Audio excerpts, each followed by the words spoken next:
January 5th, 2012. Roll call, please, Mr. Clerk. Dominic, Johnson, Williams, Here. Lynn, Bowman, Baker, Lynch, Escaday, Thibodeau, Cox, Smith, Epperson. Here.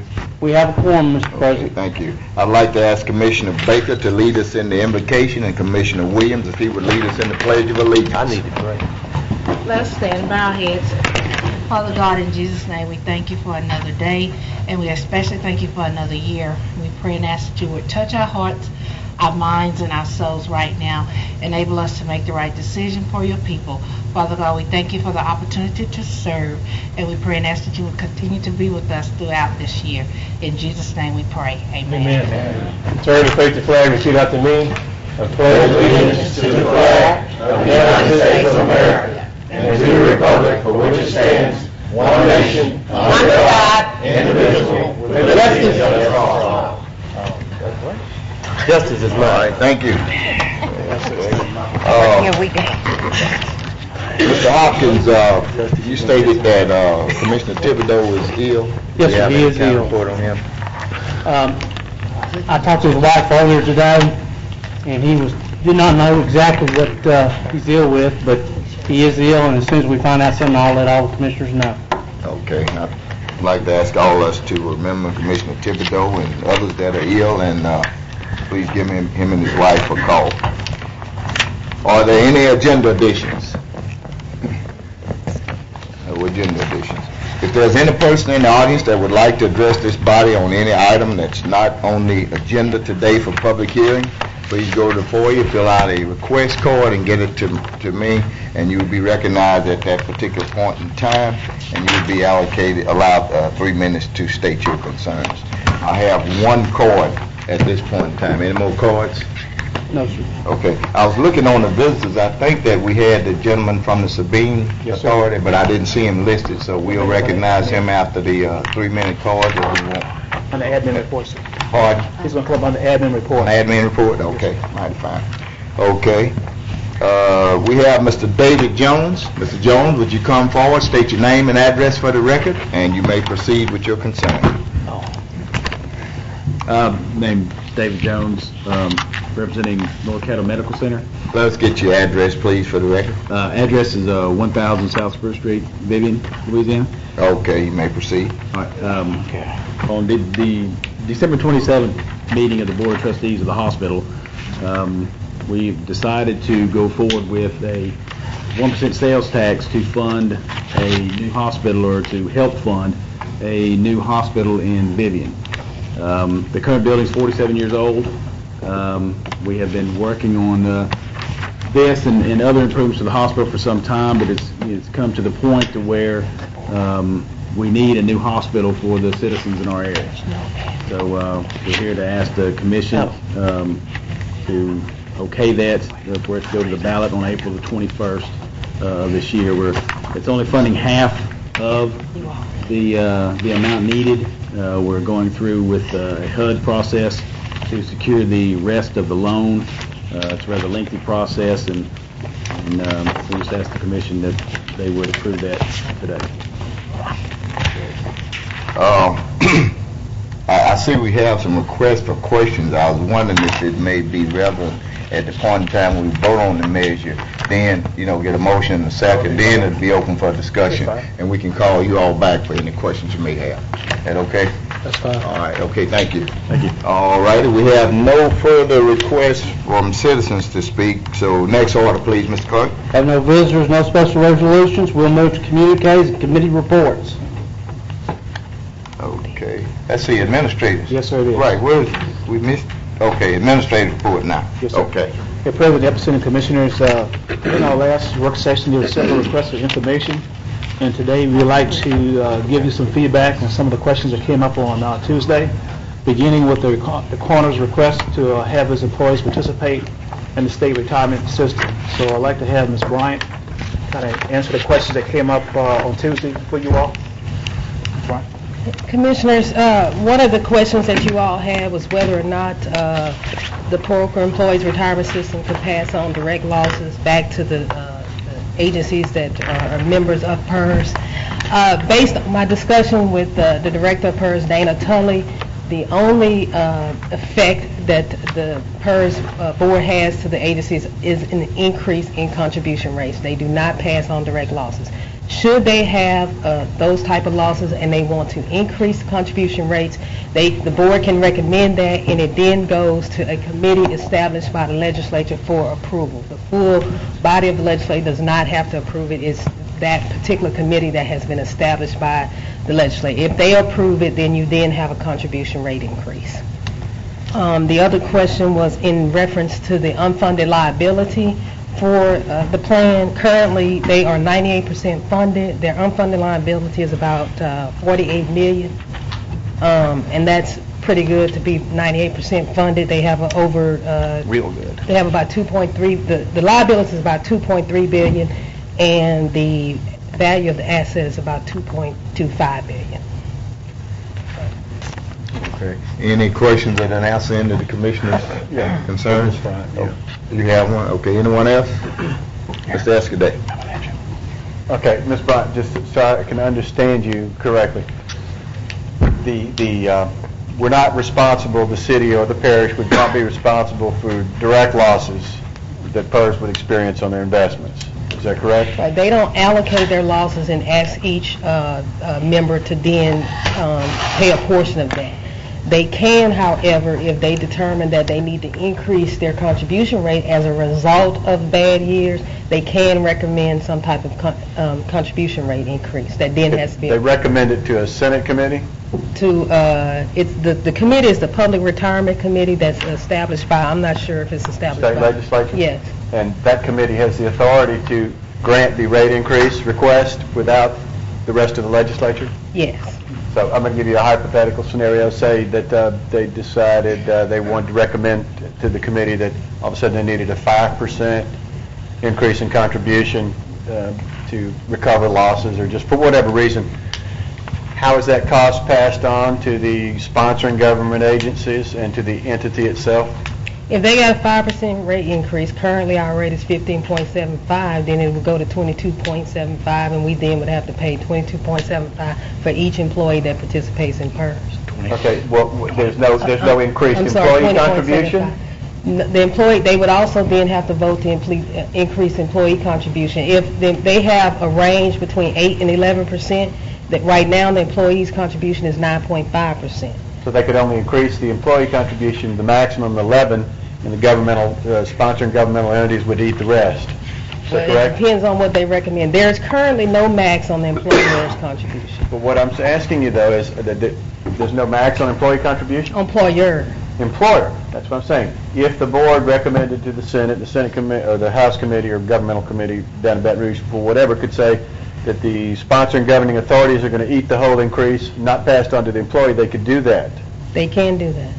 The employees have not had an increase in their rates in I don't know the last time. Since when?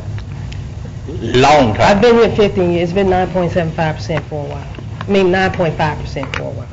Okay. But that was part of the reason why they got the range increase from it, because prior to that they couldn't increase it without the, and now they got the range to increase it as much as 11%. I just want to know how it works. I mean, we don't have a crystal ball. They seem like they're in very good shape, but you don't know what can happen down the road. But thank you. Correct. Okay, I think that takes care of that issue. Next item, Mr. Wilson. Yes, sir. You also asked for some election information on the possible March 24th date, and Attorney Grubb has gotten that information for you, and we'll give it to you at this time. Well, the bottom line is, as I think I indicated the other day, it would take a waiver of a December 6th deadline to get the application down to the State Bond Commission in order for the Commission to call the election for the March date. And that waiver has not been forthcoming. I asked for it the day before yesterday, but we don't have it. So I don't think that that election date is an option for the Commission to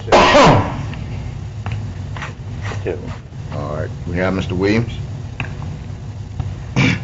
Thank you, Mr. Chairman.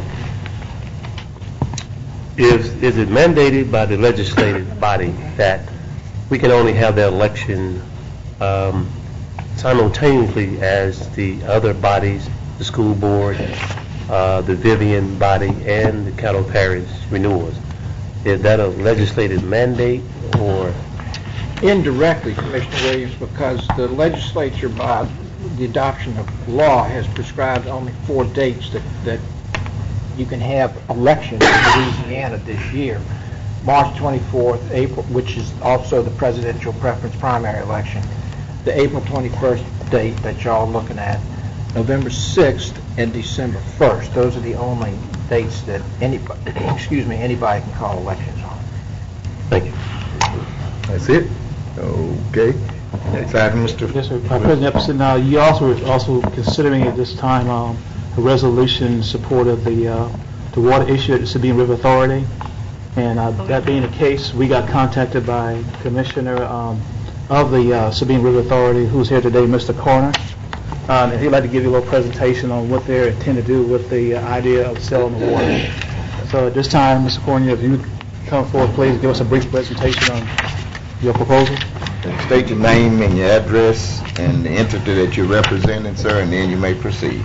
Yes, I'm Robert Conyer, Chairman, Sabine River Authority, live 895 Village Drive, Uwalla, Louisiana. I have some information here I'd like to share with you. I'm going to go through it, try to do it as quickly as I can, not use up a lot of your time. If you have questions, please, I'm going to answer any questions you've got. Right now,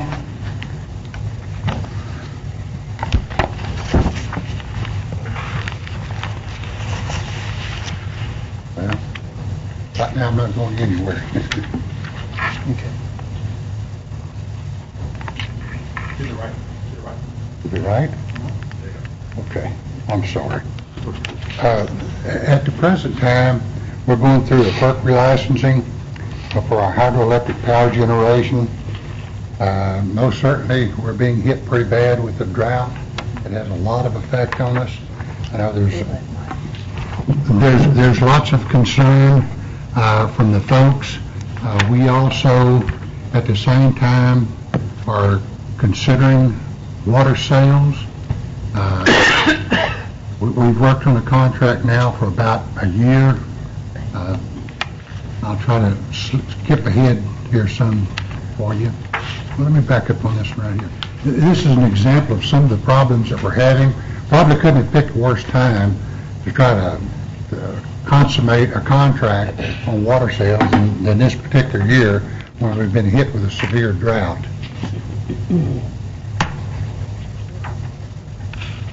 Let me get going in the right direction in a minute.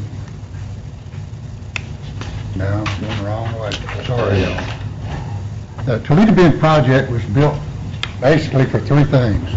It was water supply, hydroelectric power, and recreation. A lot of people think it was built for to be a reservoir, flood control. It's not. It's directly attributed to those 3 things there.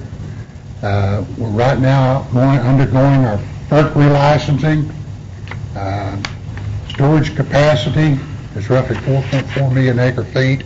If you're not familiar with acre feet, we have to use the acre feet because of the volume. There's 325,848 gallons in an acre foot. And with the lake having 4.4 million, it's a little difficult to talk in gallons. We have Haynesville Shell hydrofactory, hydropower generation, evaporation, our firm yield, which is what the joint board says that each state has at their disposal. The 1959 showed 2,074,000, and another one in 91, another one in 2005, which reduced it back to 1.9 million acre feet, which gives us roughly 954,000 acre feet for each state to do what we desire to do within limits. The normal lake level would be 172 MSL. That shows the 4.4 million acre feet. The 168 is the point at which we stop generating power. Passed a law in the state of Louisiana that we had to stop at 168. So we try to get the lake prepared by 1st of May to be as close to 172 as we can so that we can generate through the summer months. Our heaviest months are May, June, July, August, and September.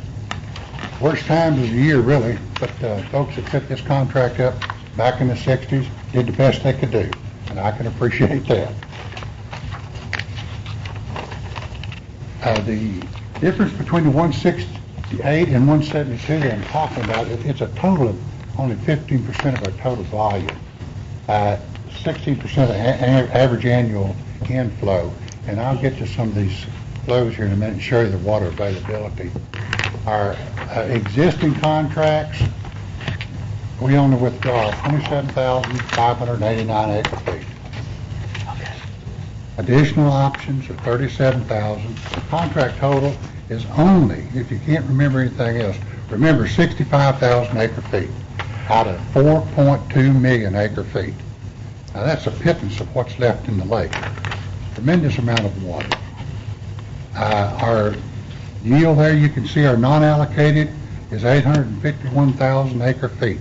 So that's how much water we have at our disposal according to the state. We've looked at you all's water usage. I think, Caddo and Bossier. Caddo is 81,000 acre feet. Bossier 17,000 acre feet. Roughly 100,000 acre feet, I think you're looking at. If we could encourage you all, we have water available. We would be happy to sell it to Caddo and Bossier. There's just more than sufficient water, even with the existing contract we're trying to work on. Our power sales agreement expires in 2018. We started working back in 2002, really pushing it in 2008. Our intention, if at all possible, is to get away from generating power. It's really a poor use of the water. You can increase your revenue substantially over what you make off of the water. Plus, there's a lot of people now, I think, this drought has brought it on, showing the availability of water that we have that we can sell to people. And that's why we would encourage you all, if you're really interested in it, we would certainly be interested in talking to you about it. This is just a chart showing where the majority of the water goes.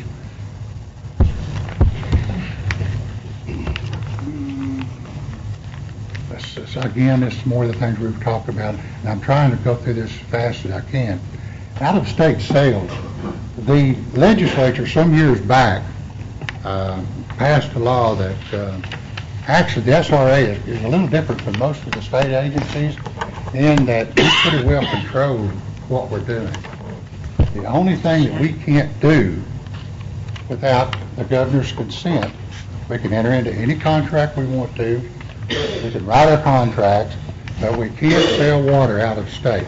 And we have to go back to the governor for permission to sell water out of the state. The maximum monthly withdrawals, they were looking at 600,000 acre feet. The maximum monthly withdrawals they were looking at was 75,000 acre feet. There's all kinds of things. This is the best picture right here to show you. What this graph represents is each year, as you look, you can see that 1969 through 2010, 40, 50 years, each month, January through December, if you look at the very bottom and consider that 172, let's say the lake level is 172. In January, our inflows exceed 600,000 acre feet. February, March, April, April drops down to 5, May drops down to about 450. If you can envision that the lake is full at 172, we're talking about selling 75,000 acre feet. What that red line represents, you add in all the other water that we sell, we have a lot of trouble every year on an average year. We have to get rid of a tremendous amount of water. What this equates to is, believe it or not, it's hard to imagine the Leda Bend Reservoir refills itself, replenishes itself once a year. A tremendous amount of water going in there. It's hard to explain to people right now because we're in a drought. You know, I can only look at the last 40, 50 years worth of data, and this is an anomaly year, and I have to throw that year out and look at the data I have. And the data tells me this is what it's going to look like year after year after year. Our purpose or our intent was we would generate power to remove the excess water up to the 1st of May. The 1st of May we would hope to be at whatever level we determine that is. 171, 172, whatever it is. From that point forward, all the way to September, you only reduce the lake level by 3 inches. So if you're at 172 and you reduce it by 3 inches, you're going to drop it about 1 foot 3 inches. That means by end of summer, instead of being at 168, 166, you're going to be approximately 171, 170 and a half. Our purpose and intent was to stop the generating, except in the winter months when we have to release or get rid of the water, stop it in the summer. We talked with Texas SRA. Texas SRA is willing to go with us on it. They will provide 300,000 of the 600,000 acre feet. We will provide 300,000. That way, there's no incentive for them to generate power. So all the generation then comes under our control where we can stop it in the summertime and we maintain that 170, 171, whatever it is we determine through our data that's the best elevation to hold it at. Lots of concern from people about we can't stop people pulling the water. You know, that would be akin to us having a contract with you all. You're buying water from us, and all of a sudden we get in trouble and we say, okay, we're cutting your water off. Well, not only is that illegal, it's immoral to even think you can do that. I live on the lake. I've got 11 acres on the lake. Built me a big old house. Love that lake. I'm tired of looking under my dock and there's no water under it. So I took it upon myself to get on the board to do what I could to try to help our community and our state control the water level, and at the same time, folks, go from making approximately $4 million a year selling power to making $50 million a year. Now, I don't think it takes a genius to figure out from 4 to 50 is a tremendous difference, and it's a tremendous boon to the state. Now, we have done a terrible job convincing the public that this is what we want to do. In spite of all the newspaper articles, magazine articles, meetings held around the state at different locations, similar to what I'm doing right here, somehow people are convinced that we don't have their best interests in heart. And if it comes down to that, then we have to withdraw, we withdraw. But it's sure going to be a shame to do that. We're going to lose a lot of revenue. It's just going to be a shame if we do it. But if we have to, we have to. I mean, we're going to serve at the pleasure of people, whatever they want us to do. This is just another one showing you how much money you can make on hydro versus water sales.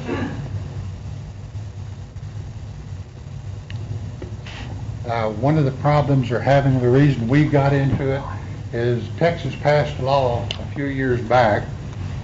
Texas is, outside of oil, probably water. They know more about water than just about they do oil. But anyhow, they got into a fight about transferring water between water basins. And they passed a law and stated that they couldn't transfer water between water basins. So in other words, SRA Texas can't transfer water to Dallas. That's how we got into it, is they came to us. We're an out of state. We can send it anywhere in Texas we want to send it, provided the governor agrees. So that's why they came to us. There's a cooperative agreement, again, like we talked about, where they would sell us 300 and we would use 300, thereby maintaining still over 700,000 acre feet of the state of Louisiana should we need it. The biggest thing, again, is just the financial incentive to do it, the maintaining the water level. Really feel bad that we weren't able to talk to everybody and make them understand. We're having a meeting on on January the 12th. We've invited the public. Probably think there's going to be hopefully around 300 or 400 people there, and we can go over this contract with everybody and dispel some of their concerns and some of the rumors. Is there anything that I can answer for you? Okay, we have Ms. Bowman, Mr. Escaday, and Mr. Cox thus far. William, too. All right, Ms. Bowman. Yes, sir. Thank you. Sir, how many board members are on your board? 13. 13? And how many of those board members are from the northern part of Louisiana? I heard you say that you lived in Zwolle. Yes, ma'am. There's 2 of them in the Mansfield area. There's not any of them from up here that I'm aware. No, there's none of them from up here. All of them live on the Sabine River or on the lake, or in the parishes that front the Sabine River. All the board members? Yes, ma'am. And you all are appointed by the governor, Yes, ma'am. not elected by the citizens? No, ma'am. We're appointed by the governor. We serve at the governor's pleasure. Just a minute ago, I heard you say you served at the pleasure of the people. I do that too. Okay. What I'm trying to say is the governor can tell me I can leave anytime he wants to, but I certainly do serve at the pleasure of the people. Okay, one other question. You all haven't experienced any of the drought issues down south that we experience up here, right? Oh, yes, ma'am. We've generated no money this year. We're in pretty dire straits. We make all of our revenue off of generating electricity. We get no money from the state. We have no taxing authority. All of our money comes off what we're available to do with the water. And the drought hit us. We're at like 160 now. We can't even, there's not even water at the intake of the generator. It hadn't been for probably 3 months. Once we hit 168, we can't generate anything. That's the law. So we're in bad shape. And you all, the board members, have heard of the problems that we're experiencing here, especially just recently this summer, with a lot of our wells drying up, and you're aware of that? Yes, ma'am. Sure are. Okay, but with the, help me with this, help me to understand. Okay. You are, the water that you are speaking of, especially the water you're speaking of selling and offered to sell to us,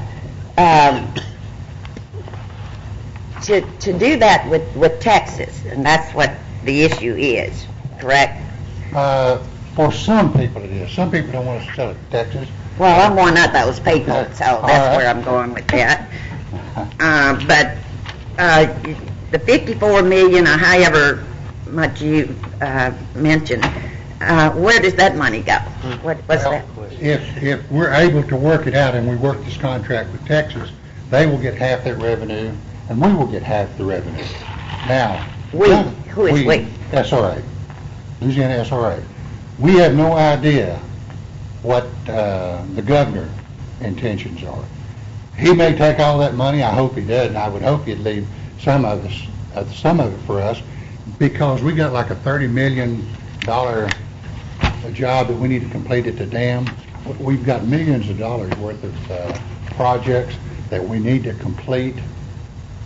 But again, it depends on what the governor wants to do with it. Remember one thing now. The Sabine River Authority, Texas and Louisiana, is 50-50. The only reason they come to us was because we had the ability, provided the governor agreed, to sell water out of state. They couldn't transfer it out of their basin. We caught them asleep at the wheel, as the old song goes. And once we caught them asleep at the wheel, they started all kinds of activities. We're being told now that they're working on a bill, and they only convene every other year, that by their next 2013, I guess, that they will have a bill that will eliminate that transfer between the water districts, which means that Texas, there's no reason for them to come to us anymore. They will go to Texas, and Texas will sell the water to Dallas. They have some kind of peculiar rules and regulations about how they charge and all that. I'm not familiar. But if you get into this contract with them, and this is what their proposal is, especially if your proposal, or the contract is for 99 years, am I correct on? Yes, ma'am, 50 years, I think 49 years, or 49, 50, yeah, 99 years, sure. Actually, everybody on the lake that owns property has a 99-year lease on their lease back. Some of the things we deal with, 99 years is not uncommon at all. Well, yeah, but water being the commodity that it is, and water being in such demand as it is, and to put a 99-year on something like that, especially with Texas, you know? Yes, ma'am. Well, I guess what I'm trying to say is, you can stop us, but it's not going to stop them. They're going to take the water. There's no... you mean they're just going to come and take it? How can they do that? Well, it's their water too, man. Remember, this is 50-50. Half the water's Louisiana, half's theirs. And there's no line out there. When they pull that side, ours is going to be okay. It's all going to go down. So we can't stop them any more than they could stop us. We wanted to try to work this contract to be able to control that lake level, to be able to have an additional 700,000 acre feet, because we didn't sell all of ours, we split it with them. So we still have 700,000 acre feet. You can see between you all, between Shreveport and Bossier, you only used 100,000 acre feet a year. So that still leaves an additional 600,000. I think people have a great deal of trouble comprehending how big Toledo Bend Lake is. If you convert that 4.2 million acre feet to gallons, y'all, it's trillions of gallons. Trillions. It's like our national debt. It's huge. It's very big. So you need to be advised, if they want to come and get the water, they will. We can't stop that. That's part of the agreement when we built the lake.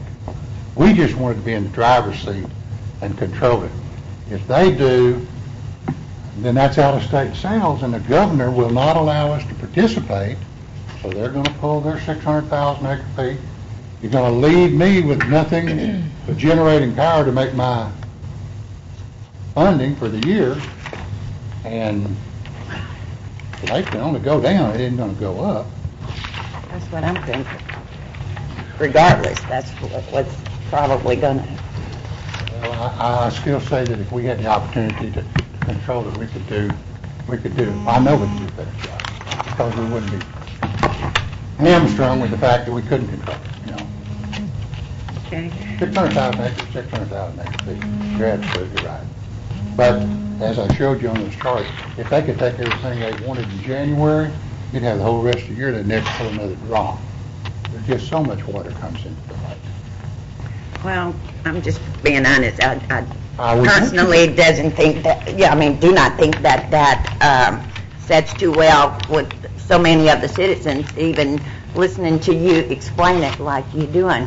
Another thing that I certainly would like to go on record as saying, I've always had an issue with, we get out and we work hard to get elected by the people, pay a qualifying fee, take all kind of stuff. When they call us, we have to answer to them. Yes, ma'am. And a board that's basically appointed by, per se, the governor, or even, Erica, forgive me, folks on the port and other boards that are appointed,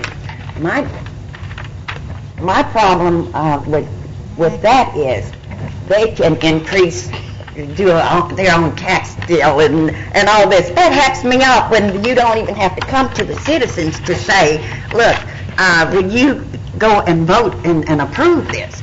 You're not, the citizens really don't, other than listening to you like we're doing now. That's all. You all can go back and do whatever you want to do. Then when it gets to the governor, it just depends, I guess, you know. And of course, you know, with him and Rick Perry being such good friends right now, you know, I don't know what he might do. But it's not right, I don't think, to have a board to decide on something like that.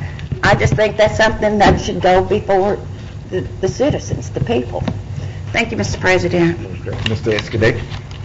Appreciate your time and explanation. And I appreciate your service on the board. I realize you're probably not compensated, spend many hours, and are not beloved by most people because you have a hard issue that you're trying to deal with, and I'm just trying to get my mind grasped around it. So, for what I understand, or what I understood you to say, and correct me if I misunderstood, is that both sides of both states are allowed 600,000 million feet, however you describe it, a year to draw down. Yes. And that right now, Texas is prohibited from using their allocation to sell to Dallas, and that if you don't partner with them to allow this, they're just going to probably pass legislation in the Texas legislature to change that. Yes, sir. Okay, so we pretty much have a gun to our heads. They're going to... Well, I guess you could look at it that way. I'm kind of a realist. I've been involved in this in depth now, thousands of hours this past year trying to work through all this, and I can appreciate where Ms. Bowman's coming from. I do. We've met with people. We've had all kinds of meetings. We've sent people everywhere. We've asked people to come to our meetings. This was put up to the governor in June to vote on. They opted that we didn't do an RFP, which we don't do RFPs. I don't even know what that was until they told me that. We had the right to write contracts. That's just the way the law was written. And we went to the Attorney General. We got an opinion from him. We went to everybody we could think of to try to get them to help us to write this contract, which would be of the best benefit to the state. We've never sold water outside the state. So this is the first time. And I can realize it's most difficult because you can't see all the things that's going to happen. But we try to do the best we can. The people have spoke. We are listening. We'll listen on the 12th. And if they tell us no, then no it will be. Absolutely. I'm not going to vote that. They're my neighbors. I'm not questioning what you're doing. I'm trying to understand why you're doing it, and I think, and I want to confirm that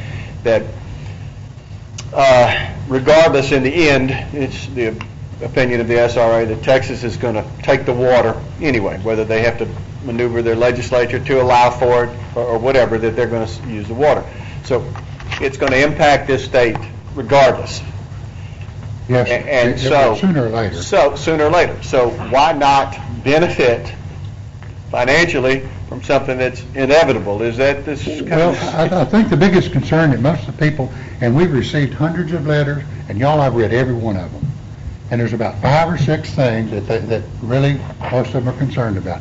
The most pressing thing they're concerned about is we passed a law several years back that once we reach 168 elevation, we stop generating. And it goes back to what I told you all earlier. They want us, when we get to 168, cut Dallas's water off. We got a contract, we can't do that. That's illegal. And Texas has a law stating you can't do that. So their biggest concern is the fact that we won't stop them from taking water should we ever get in a situation where the lake level drops severely. They want it stopped. That's the biggest point. We've talked with the people that we've negotiated the contract with. They're looking at $3 to $5 billion to build this contract. That's part of the 50-year contract to pay back. You know, it's no different than our 30-year contract to pay off our house loan.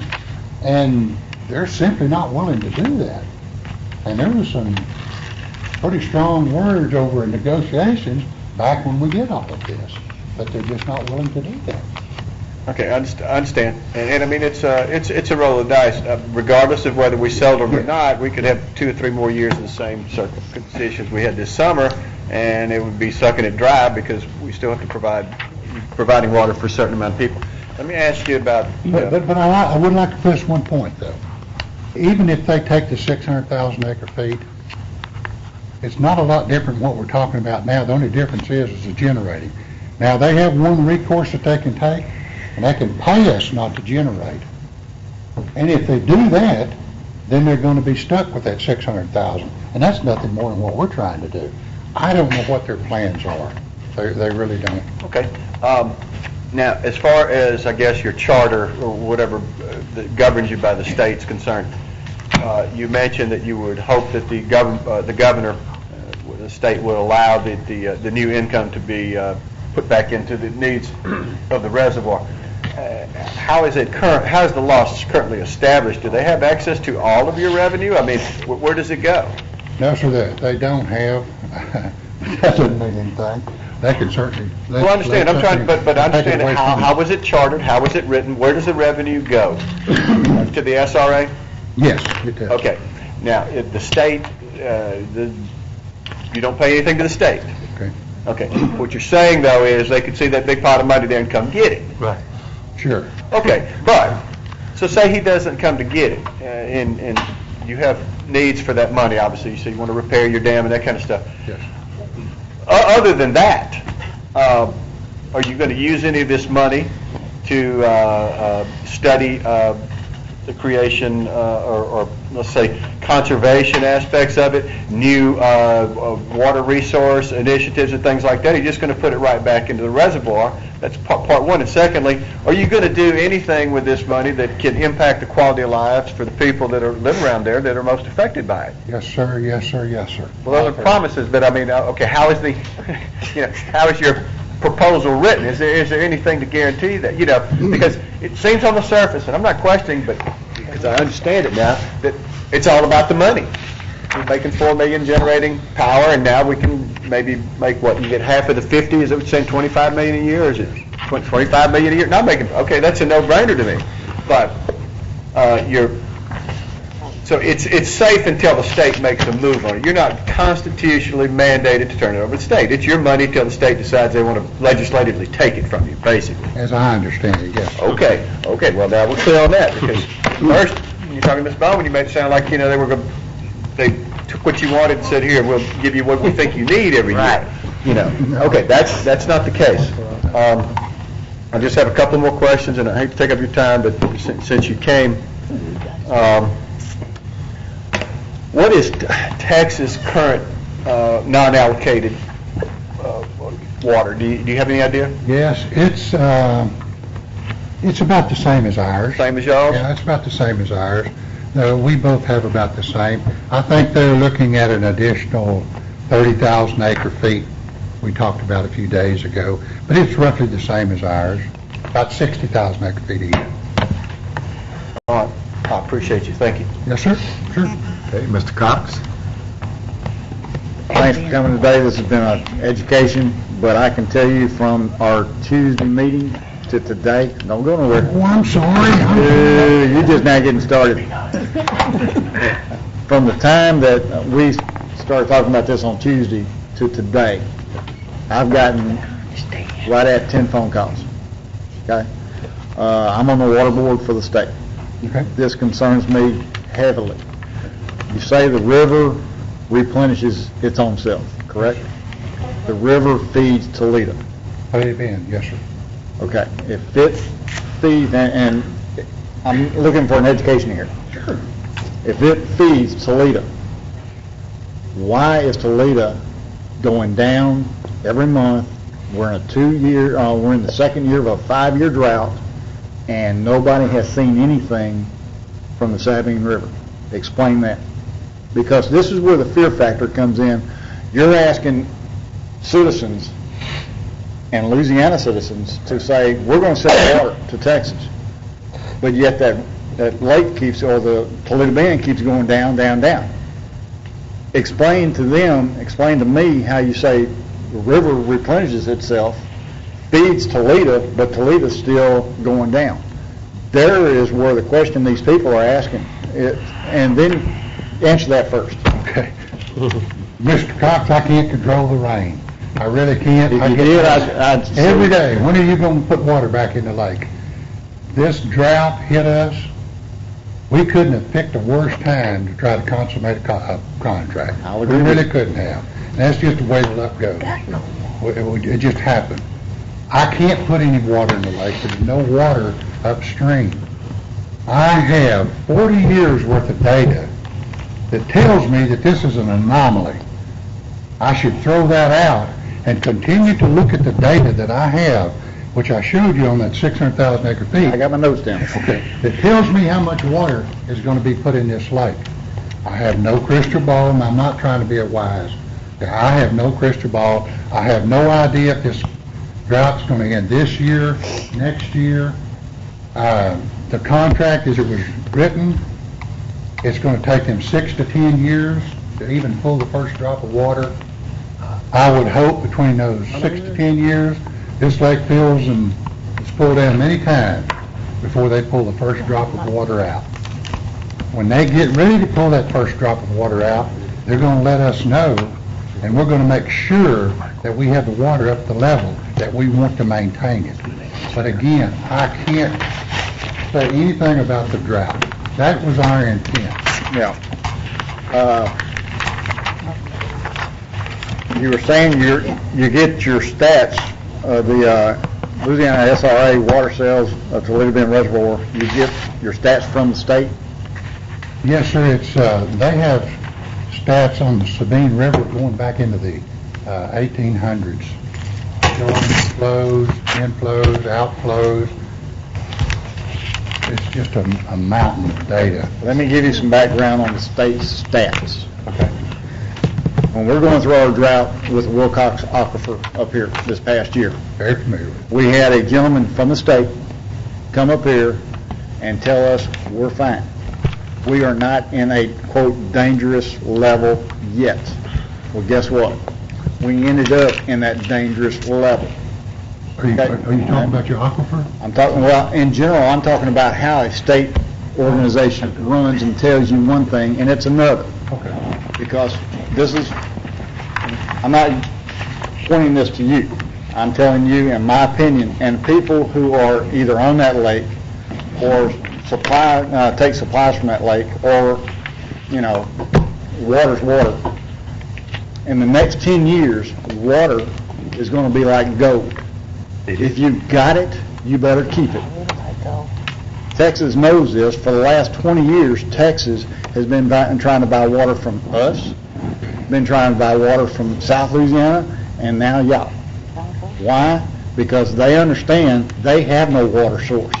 They are in deep trouble. To let Texas in to buy more than what they're allocated already, I'm not for that. Unless they're paying quadruple the amount, and that goes back to the citizens to make that decision first. But to my first point was, when you're dealing with the state, and it's either a natural resource like oil, water, or gas, the only thing the state wants to see is a bottom line dollar. They do not care, in my personal opinion, about the citizens who either need that water, depend on that water, or look for that water source 20 years from now. Look at Arizona. Look at South Louisiana. We've had riverbeds dry up over a 20-year period. They'll never be back. You cannot guarantee, and I cannot guarantee, that water supply will be there after you sign this agreement. No, I can't guarantee it. But there again, in lies a problem. Unless I can see down the road that we're going to be okay, and it's a 50-50 shot. But would you agree that you must use your history to prevent doing the same thing over again? History changes. Okay? I know that's right. The thing that we're worried about is not, I got friends in Texas, I got my brother lives in Texas. You know, I'm worried about the people in northwest Louisiana and the state of Louisiana, And you should see. and that's what we're here for. We had a budget a couple of years back, I think, where we could have bought new equipment, but we didn't because we wanted to say, let's pull back, use what we got, and let's see what comes down the road. This is an approach that I think y'all may need to do, but I'm also with Ms. Bowman. At any time, is this going to go to the voters, or is it just really the governor's decision whether he does it or not? No, it's actually our decision and the governor's decision. Your board's Yes, decision. sir. Yes, sir. Well, when you have this much at stake and you cannot, whether this be your board or the governor, which, like Ms. Bowman said, and I said Tuesday, when him and Rick Parish start shaking hands on a lot of issues, there's no telling how the people of the state will get shafted. That's right. Well, I'm not going to stand up here and profess to defend. I didn't ask you to. That's just my personal opinion. But I assure you, all probability this is not going to happen. Well, Because with his advice to us and the way that people feel, why would I want to do? and I'm not saying that that's $51 million or half of $51 million gone forever. I'm just saying at this particular time, I don't think this is a really something that we need to push, or your board needs to push. But I will be watching it. I will be calling you, and I'll probably, and your next meeting is when? The next meeting, our public meeting, is going to be at 7 o'clock, September the 12th. September the 12th. I'm hung up on September. Excited. January the 12th. I can make plans for that. We're planning for that one. Our regular board meeting is always the fourth Thursday of every month. And where's this meeting going to be? Where's the meeting going to It's be? at Cypress Bend. Okay. I remember them saying that to you. Yeah, that's the only place big enough to handle that. Well, I do appreciate your time and your efforts, your board as a whole, because y'all are looking to generate revenue. I can understand that. We all are. But this is a touchy issue, and I'm sure that before it's over with, you're going to hear a lot more. So yeah, I'm sure. I do appreciate your time. Is it Mr. Cox? Yes, sir. Okay, Mr. Williams, Mr. Dominique, and Mr. Lynn. And please forgive me for entertaining so long. I think this is a very important issue. Very important. We invited the gentleman to come. He agreed to come, and this can have be no repercussion down the road, be it pro or con. So we want to make sure that we're making the best decision in behalf of our citizens. Okay, next we have, let me go to the next man, sir. If you need us to come back after this, we'll be happy to. Okay. Mr. Williams. First of all, thank you, Mr. Chairman. Sir, we really appreciate you coming to our parish to enlighten us on this major project. It's difficult for me to make a knee-jerk decision on something that's so large like this, because we know water is our most precious resources. Some of the questions I wanted to have been asked by the other commissioners. One of the questions is, what is the time frame on this project? The time frame would be if the governor signs it, I sign it, then the clock starts ticking at that time. They're looking, according to the data they gave us, because of the size of the project, anywhere from 6 to 8 years to build a pipeline and all that goes with it. So approximately 6 years before they would ever draw the first gallon of water out of the lake. So hopefully that period of time, this drought is come and gone. But you know, for what it's worth. Do you have a, because of the economic impact that it provides for the area there, is there any inclusive where minorities and local contractors would benefit from a project so large as this? Mr. Williams, I would imagine they'd have plenty of opportunity. That's a massive project if you're going to build a pipeline, which is going to be anywhere from 10 to 12 foot diameter all the way to Dallas. Oh, I would think there would be lots of opportunity. Well, in the past, have your board reached out to local and minority contractors in that area to? Mr. Williams, we wouldn't do that. We're not doing that at all. Ours is FOB Toledo Bend. You want the water, you come here and pull the water out. We're not building any pipeline, no pumps, no meters, nothing. We've got the water you want it, you come and get it. So all that would fall under the people that are buying the water. Any of the minorities on your board, any women, any? Oh, yes, sir. Yes, sir. We got a How many lady. people, how many people on your board? What it consists of? There's 13. 13. Yes, sir. One of the board members from DeRitter, Ms. Scott, is a minority. Do you guys have a master plan for, do you have a master plan for your initiative at all? For the quality of life, some of the questions Commissioner Escudé asked. For what Some we're of the going to do with benefits of money, recreation, do you have a master plan? It's like recreation, do you have any plans for, what type of gosh, activity you yeah. plan to have? There's so many things. Give me one. Okay, saltwater barrier on the Sabine River, the saltwater from coming up the river. Major problem down south.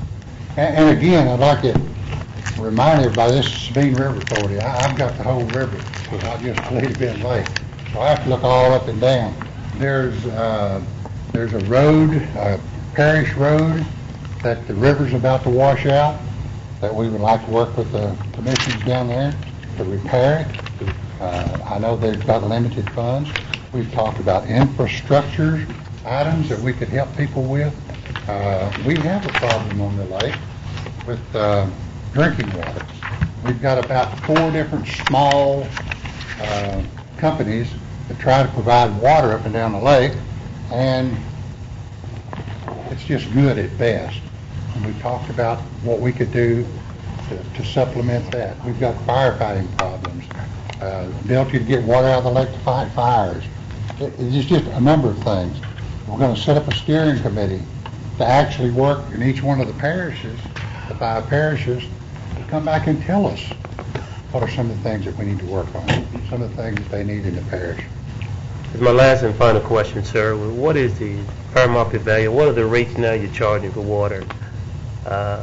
Louisiana is 15 cents a thousand, What are you charging down there? 28 cents a thousand, Why so high?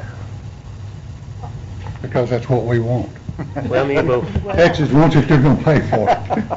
I mean, but you have people that are, working people and people that are maybe unemployed and people that are poor. They're paying the same rates that others are paying. They probably much can't afford a higher rate. Okay, maybe I misunderstood. I said, if Louisiana, if the fair market value is 15 per thousand or whatever. Yes, sir. 15 per thousand, and you're charging 28, it's almost doubling the price. For Texas more. Texas more, not Well, you'll double Texas. For Texas, But what you charging Louisiana residents? 15 cents a thousand. All right, thank you. Okay, we have Mr. Dominique. I just have a couple of questions because I think most of them have been answered by the other issues. You said the state of Texas, if they pass the legislation that would allow the Texas side of the Sabine River Authority, am I saying that right, to get this water, then they would be able to take it anyway. But then you said that if y'all entered into agreement with Texas right now, that y'all would have to give half of that money to the Texas Sabine River Authority. Am I saying that right? No, sir. What I said was, we're working on a contract for 600,000 acre feet, and what we would like to do, and this was a concern that the governor had, was you're going to use up all your allocation. Well, we realize that. So what we would do, and we've done it, we've gone to Texas and said, look, we want to buy 300,000 acre feet of your yield. So each one of us will be putting 300,000 acre feet in there. Each one of us still maintain 700,000 acre feet. Right. Whatever we make, we split, give them half, we get half. If they pass this legislation, then that will be all null and void. Then you would not be, Sabine, Louisiana side wouldn't get any money if Texas starts taking the water. No, sir, because the governor still has to prove out-of-state sales. If he's not willing to sign this contract, just because Texas is pulling it and come back and wants to buy it from us, that's still out-of-state Nothing sales. to prevent them from doing that. If this legislation changes, then Texas could just take the water. No, sir. They can't Right now, take as a matter of fact, there are already some exceptions to it. They can't take water? The Texas side can't take water? sorry, Mr. Dominic. I don't- There's two sides to this. There's a Texas side to this and a Louisiana side, correct? Explain you says half down the middle. If the legislation changes, then Texas, they would be able to take the water, correct? Yes, sir. And Louisiana would not get any money. Yes, sir. Because that would be considered an out-of-state sale of water, Okay. and the governor won't sign it. If he won't sign this one, he's not going to sign that one. And you're saying that, I guess, the major concern is that from the citizens that it would go below the 168 seat level. Yes, sir. And we just can't guarantee whether that would happen or not. No, sir, we can't. But the data, the historical data has shown that it wouldn't. Yes, sir. Okay, that's all I had. Mr. Lynn? Mr. Conyer, thank you again for driving up today. I appreciate that. What I'm asking ties into what Mr. Dominic just said, in that the lowest MSL that you can draw down to right now is 168, and that Texas state law says that if they were to allow Dallas to pull from the Toledo Bend Reservoir, that they ultimately could draw down to anything that they wanted. Have you met with Governor Jindal in regards to him negotiating with Governor Perry a drawdown level that would supersede whatever law is in place? Mr. Lynn, I haven't. The governor doesn't talk with me, unfortunately. I wish I could talk to him. Well, maybe you can. No, answer your question. No, we haven't. Probably. Okay. Well, I was thinking that since you were the president of the board of No, that pulling the doesn't mean strings, anything. that All I there do would be is some. control the meeting. Okay. All right then. Well, that just ends the rest of my questions. Never mind. Thank you. That's all, Mr. President. Ms. Baker? My question is anyone on your board that represent North Louisiana? Ma'am, the only ones on the board are from Mansfield, and it's Mr. Valentine and Mr. Arbuckle. Mr. Valentine lives in Mansfield, and Mr. Arbuckle lives in Logansport. There's no one from Caddo or Bossier Parish. No, ma'am. Okay, now, and I may be asking a stupid question. I don't think I've heard it yet today. No, ma'am. How is the selling of you making the sale, how is that going to benefit North Louisiana?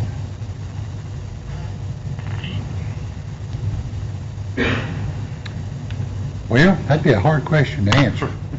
I mean, is it going to benefit Caddo Parish at all?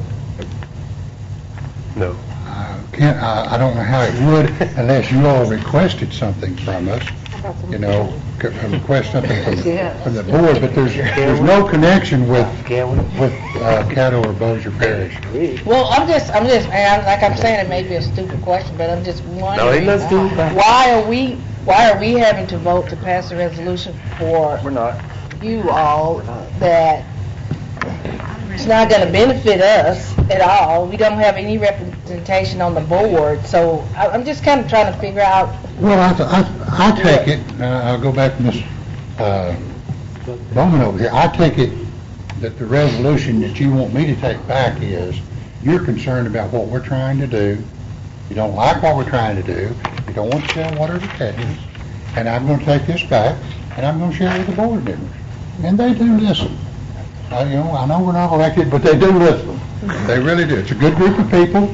Matter of fact, probably the best group of people I've ever been around it. As far as volunteering their time, there's only pay they get is when we attend a meeting. It's one meeting a month that you can get paid for. So it's all volunteer. But they are members of their community. We've been talking. I just got a phone call a couple hours before I came up here from our board member in DeRitter. And he's pretty upset. He's getting lots of complaints, and he's not having any luck trying to explain to the people what we're trying to do. And he doesn't have the details because there's three of us that they appointed to negotiate the contract, and that's why we want to have the meeting on January the 12th to explain to the people. We put the contracts out there for everybody to look at online, but people are misinterpreting it. They don't understand it, and lack of anything else, are coming up with their own idea what it means. But I take it that you all are concerned, and I'm going to take that back and let the board know. Just concerned that, it just stopped at DeSoto Parish. It could not trickle up to Caddo Parish. That's my concern. Ma'am, As far as the board, as far as board members. no, there's no board members up here. Do you have board members, do you have anybody from Texas on the board? Yes, ma'am. Miss Scott from Ritter. From Texas? No. Oh. Texas has their own board. Oh, okay. Yeah, Louisiana has an SRA board. Texas has an SRA. Operate totally different from the way we do. Okay. We meet every month. They meet 2 or 3 times a year. Okay. That was all. Thank you, Mr. Okay. President. All right. Thank you so much. Mr. Johnson has not spoken. Mr. Johnson? Just trying to get a point of clarification. You got 2 boards, Louisiana board, Texas board, and you saying in the Texas side, they cannot sell water outside of the basin, the reservoir area. Yes. So you also mentioned that they could go back and have legislation to change that they can actually sell water outside of the basin. Yes, sir. Okay, when they do that, will Louisiana get half at that point in time? No, sir. So Louisiana will be out of the game at that point in time if Texas passed legislation. Yes, sir. You have to remember, that's out-of-state sales. Right. And that's the governor's got to prove that. Which governor? Louisiana governor? General. Our governor. Okay, so how does he has to approve Texas sales if Texas doesn't meet the allocation? No, sir, I'm sorry, I'm not making myself clear. If the contract goes to Texas, and they're gonna take 600,000 acre feet, they can't come and ask us to sell them 600,000 acre feet. Right. Because it's still an out-of-state sale. Right, got that point. So we're out of luck. They're gonna take and sell 600,000 from Texas. We Okay. can't participate in that, Okay, I got that point. okay? Okay, so they can change and potentially Louisiana be out of the picture on the 600,000 feet if they so desire to do that. Won't get anything. No. This other way, if you do get into the contract, you'll split the 600,000, 300 and 300, and then you split the money in half. And I'm saying, I know they would want to do that, because that's what we do. We share everything, costs, everything equally, everything we do, other than what little they sell in Texas or what little we sell in Louisiana. We don't share in that. Diversion canal, we support the tremendous water quantity down south, all the chemical plants, refineries. Texas has their diversion canal. It's not near as big as ours or as elaborate, but we're partners to a point. Okay, one last point. Is there a minimum MSL on Toledo Bend that you will stop selling? Is there something in No, place sir. that says No. that there's a minimum? No, at this time, there's not. And that's one of the problems. Thank you. All righty. Okay, let's see, we have on second go-round, Mr. Escaday. Mr. Wilson, did you have a point of order or something? Yes, sir. I just want Commissioner Baker brought up a question about the benefits we derive from the Toledo Bend Reservoir. We currently have the south part of the parish, Eddie Jones Park, serviced by that reservoir. And our master plan will include some scenario as to how we can utilize that resource to supply the southern part of the parish with water. So we had talked about that. So we see there is a benefit for us in this deal. Chip Haven And Chip Haven as well. And the prison. Okay.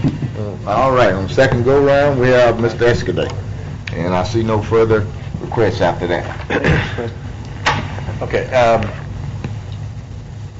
since you would be contractually obligated to provide water regardless, and this is going to the Dallas area?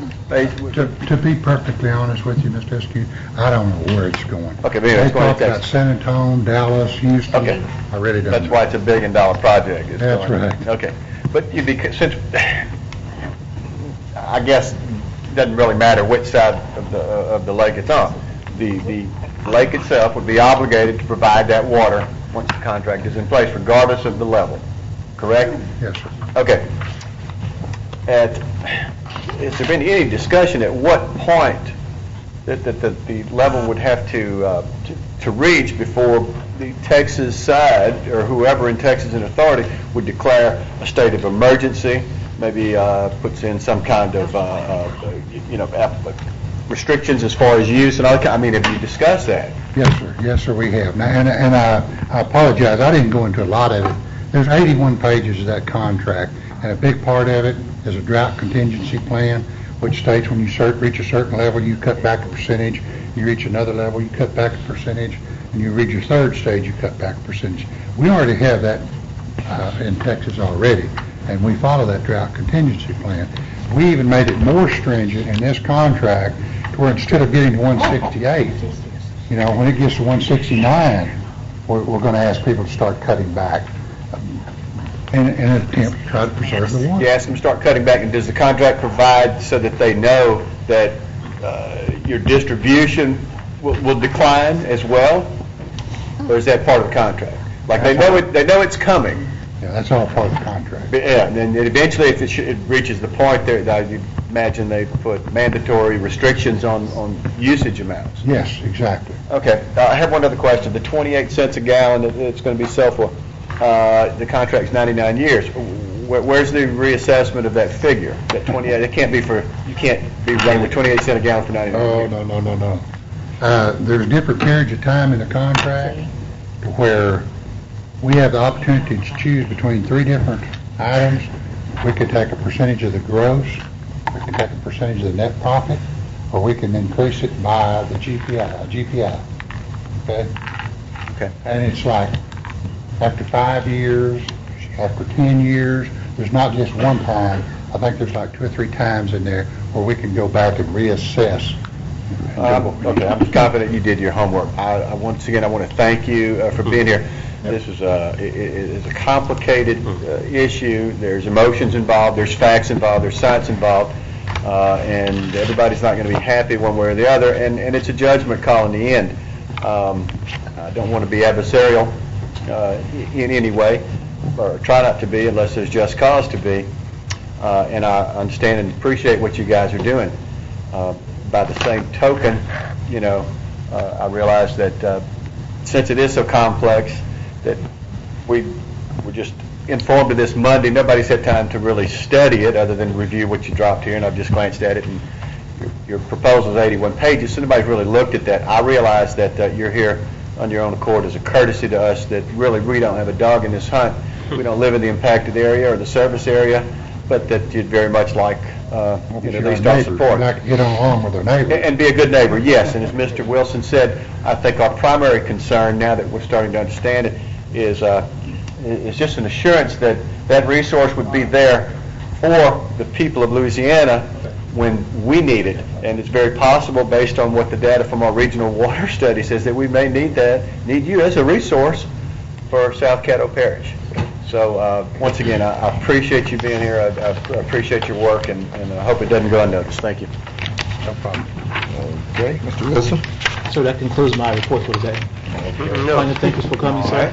I appreciate it. If you all would, please allow me a little housekeeping. On Monday, we made a motion to postpone the vote on the resolution to include the coroner's office in the PERS deal until we got further information. But I believe, if it's a consensus of this body, that we have received that information today, and if it's the wishes of all of us and we could get a unanimous vote, I'll entertain a motion now to have an agenda addition to add this on under new business, so this can start off in a timely manner. Moved by Commissioner Williams, seconded by Commissioner Wynn, that we expand the agenda to allow for the resolution of the coroner's office to participate in the PERS retirement system. It has to be unanimous. Okay, do we have some comments? No. I see somebody's pushing. No, I was going to make the motion, so. Okay, all right. You can't take my name. You ready?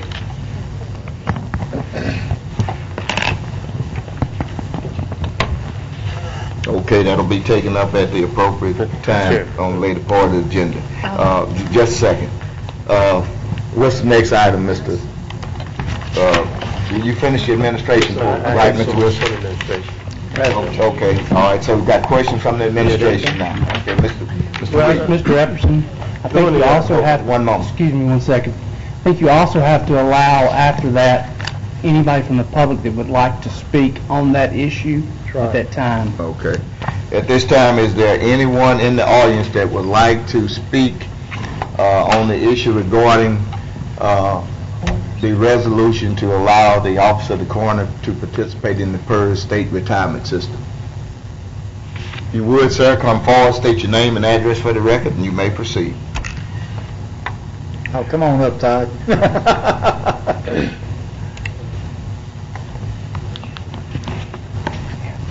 My name is Dr. Todd Toma. I am currently the Caddo Parish coroner, and I really didn't need to come up here because I already saw the vote.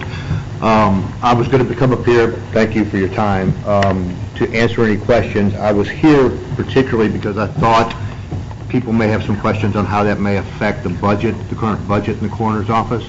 And I think I presented some data to show you that it will not change the allocation whatsoever. The allocation hasn't changed in the last 45 months and won't change again in the future. At least I'm not anticipating any increases, and certainly not because of moving into the PERS retirement system. But I would be available for any questions if you had any. Okay. All right, well then, thank you very much. Hope I don't need you no time soon. You want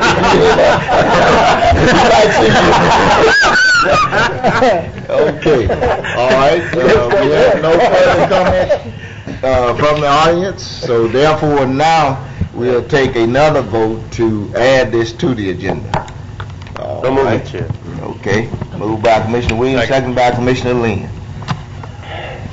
Okay, that'll be added to the agenda for today. Okay, now, Mr. Clerk, we are at work. We still questions of the administration, right? We have Mr. Williams. Anyone else? Questions of the administration? Mr. Wood, I asked you and the parish attorney to ask Liz Swain to be here concerning a particular issue downtown, particularly the club Coco Pelle's. Second one, I asked that we have someone here to enlighten me on the ordinance regarding dress codes in Caddo Parish, and I don't really see nobody here to answer that. Yeah, I think Attorney Grubbs already sent you an email of the ordinance that addresses the dress appearance that we talked about on Tuesday. I read the ordinance, but I want some comments from you. And your question was to ask Sheriff Prater to come, and I did talk to Sheriff Prater, and he's not going to come. Well, can anyone from law enforcement explain why is Coco Pelle still open with all the issues they got going on, all the 911 calls, all the beating, all the fighting, all the citations? Why that club still open? If there would have been another club, it would have been closed. We don't have nobody here to speak up about the issue facing downtown. And when people come to Louisiana, they come to Caddo Parish, they come to Shreveport, the destination spot is downtown. And that place is becoming an eyesore. I received several phone calls concerning that Coco Pelle nightclub. It don't make sense that that place can stay open with all the activity they got going on down there, all the negativism that they bring to downtown. So hopefully somebody can find somebody and give us an answer. Why are they still open? Well, I mean, Commissioner Williams, I think the answer, you've asked a very good question, and I think the proper people to answer that question are officials with the city. I mean, the city has the city police department enforces their laws, and the city council for Shreveport has the same authority over their liquor licenses that y'all have over parish liquor licenses. It's not really the Caddo sheriff's responsibilities as much as it is the city officials because of the fact that Coco Pelle's is located in downtown Shreveport. Well, why Liz Swain can't be here? Just to answer some questions. She runs downtown development. It has nothing to do with the DDA authority to enforce any laws or rules for the city of Shreveport. It's still a law enforcement issue in the city of Shreveport. Well, but she's the director for bringing development downtown, so she don't enforce the laws well, it's not that govern the... It's not so much enforcing the law, but as a director, she ought to be concerned about the perception, the image that downtown has. Sure she is. And I think that falls under her jurisdiction. And hopefully sometime in the future, I would like to ask her some questions, and hopefully this administration can have her here at the next meeting, I hope. You can only ask her. Okay. Do we fund, we give her funding? No, sir, we don't. Okay, I see why. Thank you. All right. Any other questions of the administration? I see none. Next order, Mr. Clerk. So, President's report. Okay, January the 26th, 2011 at 6:30 p.m. the American Rose Center. I'll be hosting my annual district informational meeting.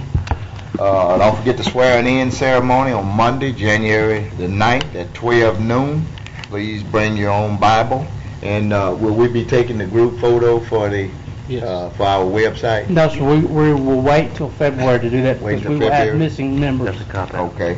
And Mr. Glass, or whoever's purview it may be, could you contact the city and ask law enforcement if they can enforce the illegal U-turns at the intersection of I-20, Pines Road and Greenwood Road?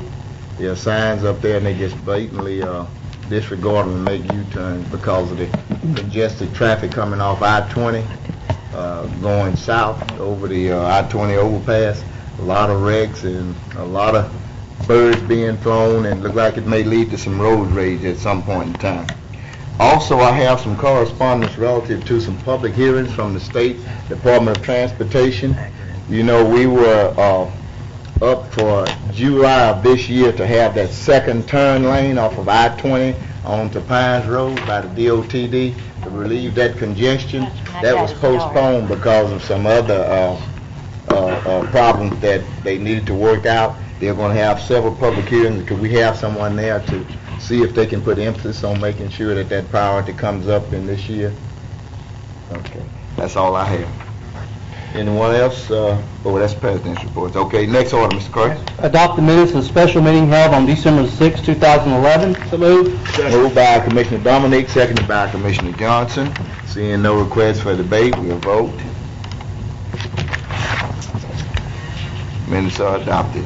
Next order, please. Adopt the minutes of the regular meeting held on December the 8th, 2011. So moved. Second. Moved by Commissioner Escaday, seconded by Commissioner Williams. Seeing no requests. I'm sorry, Ms. Bowman. Your name didn't pop up, ma'am. She said she Ms. seconded. Bowman. She moved it. Oh, she moved it? Okay. Go ahead, you go ahead. All right. Take me out. Moved by Commissioner Bowman, seconded by Commissioner Williams. All right. Those are adopted. Okay. Next order, Mr. Clerk. Move to public hearing on ordinances.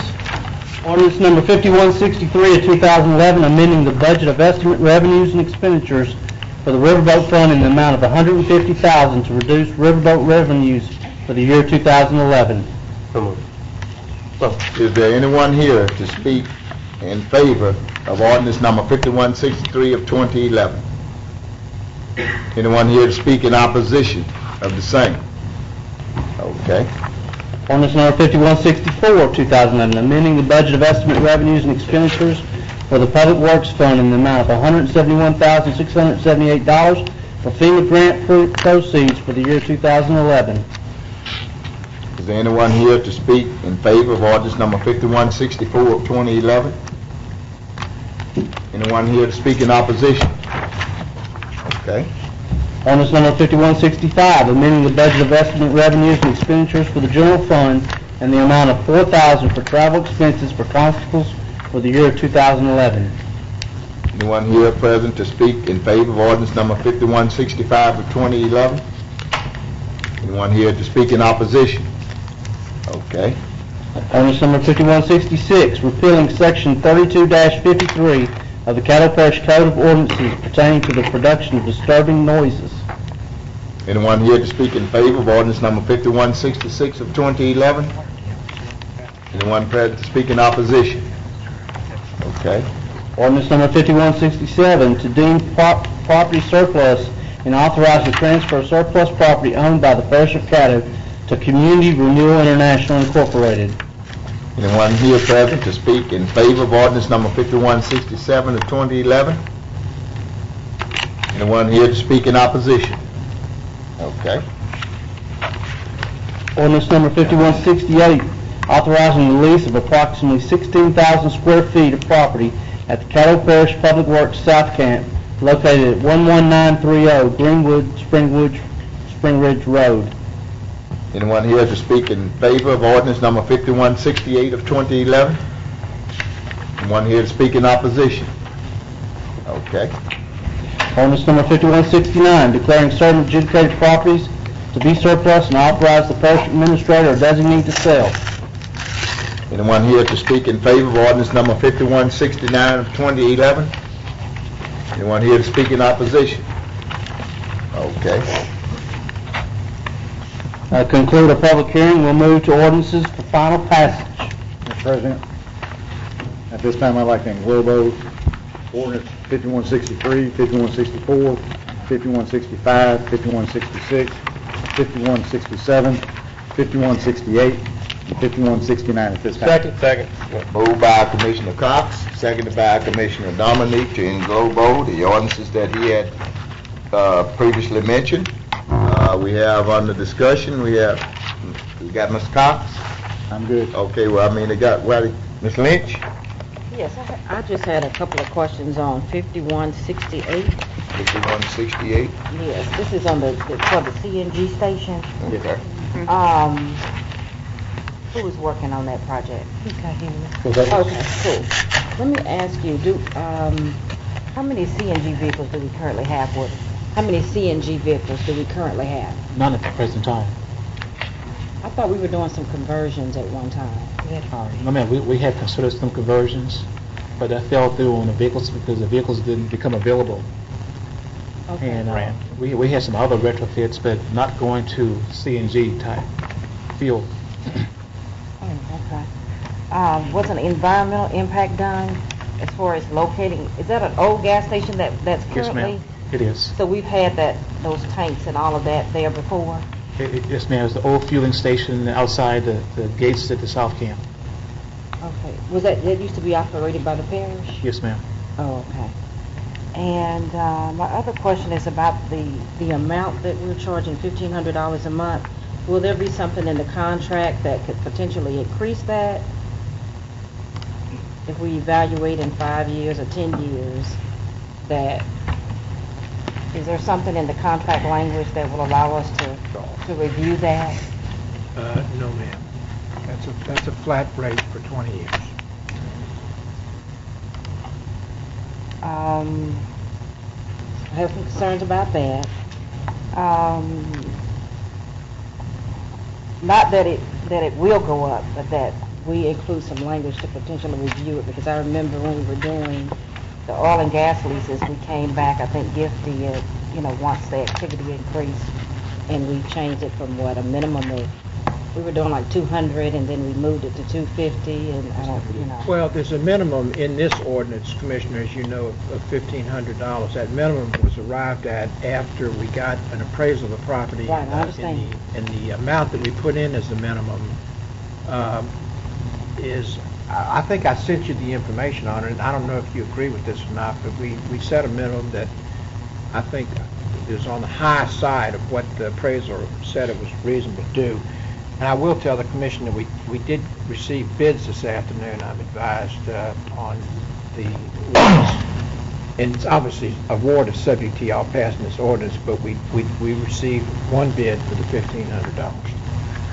Okay, so it was just one bid received? Yes, ma'am. Okay, all right. And what about is there any language to require them to have a certain amount of insurance? There will be, the actual lease has not been drawn up. Okay. But, and that, of course, would be my responsibility. Right, will we be an additional insured on that policy? Oh, yes, ma'am. Okay. Let's see. On the photos that you sent me, it looked like there were going to be some improvements made around it. Is that going to be at their expense? Yes, ma'am. Yes. Everything's Okay. at their expense. Okay, so we're not making any improvements? Correct. We're doing all of that? Yes, ma'am. All right, thank you. Okay, Mr. Cox? I was just going to clarify, in our meeting with the gentleman that we had talked about, 4 years down the road, he's made all these improvements, and all of a sudden he just drops off the earth because it just didn't work out. Everything he puts there stays there. Right. Right, he's still our property. Okay. So, and he's taking basically his own risk with basically, he's putting everything up. All we're doing is getting the land, so it's a good deal. Yeah, leasing. Okay, I see no further request for discussion on the motion. We will vote on the motion. Okay, those ordinances pass. Next item, please. Next we move ordinance for introduction by title. Ordinance number 5171 of 2012 declaring certain adjudicated properties to be surplus and to authorize the parish administrator designee to sell the parish's tax interest for the year 2012. Ordinance number 5170, an ordinance to authorize the extension of the provisions of Chapter 5 of Title 11 of the Louisiana Revised Statutes of 1950 for the purpose of providing retirement benefits to the eligible officers and employees of the office of the coroner, Caddo Parish, a taxing district or political subdivision of the parish of Caddo, state of Louisiana, and otherwise providing with respect thereto.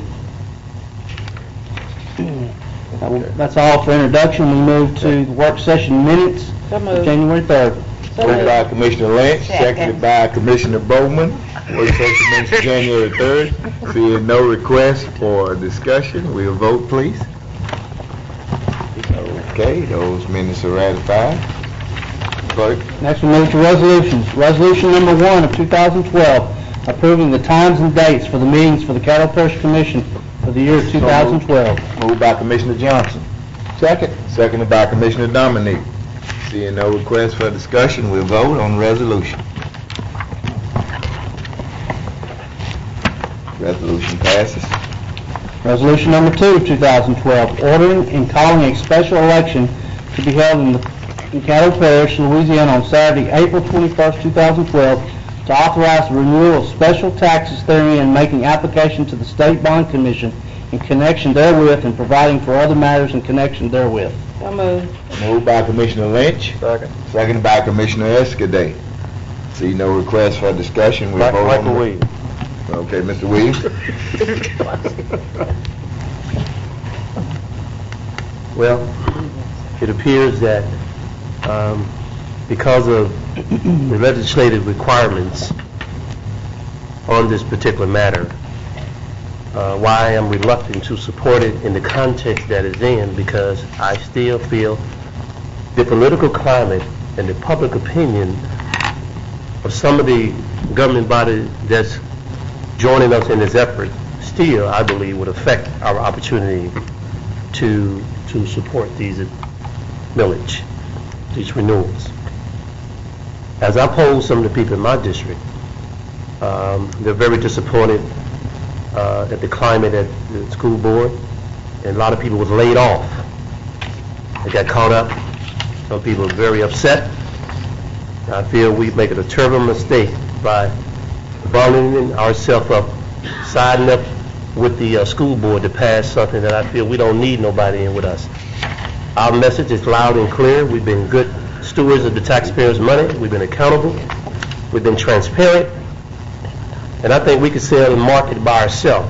We don't need to carry nobody on our back to try to pass their village. And I think we would do ourselves an inservice and an injustice to do what we're doing today. Because of legislative matters, we have to do this because of that. I feel that we have enough good things going on up here. We have a new swagger going on up here, and I feel we can use that to our advantage to pass our own millage. But because of what's going on at that school board, and you got to understand, a lot of people in our district, and Caddo itself has a high concentration of illiteracy. So one side of me will be saying support our tax, and one side of me saying, why should I support the bond issue? But I could change my mind if they showed me how I could benefit my community in the district, and I could benefit some of the minority contractors in my district. I could be convinced to support the bond issue for the school board. However, because I'm compelled to, I want to be a good a supporter, I feel I need to support this in the best interest with reluctance, but I think I shall support it at this time. So thank you, Mr. Chairman. Okay. Ms. Lynch? Yeah, I just want to say, it's going to be a roll of the dice, but I am hoping that the school board will decide not to move forward. you know, we were in a situation where we don't have time to wait to see what they're going to do. But I do know that there's a broad-based coalition of people in our community and community groups that are urging the school board members not to go forward with this, and hopefully, you know, that they will prevail. And I'll certainly be and have already talked with my school board representatives. So I'm ready to move forward with what we have to do in hopes that that won't happen. And certainly if it does, then we'll deal with that at the time. Thank you. Okay.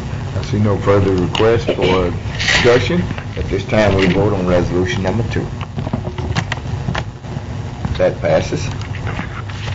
Resolution number 3 of 2012, approving the holding of an election in Caddo Parish Fire District 7, State of Louisiana on Saturday, April 21, 2012, to authorize the renewal of a special tax herein. So moved. Moved by Commissioner Dominique, seconded by Commissioner Williams. See no call for a discussion. We'll vote on the resolution. Okay, that passes.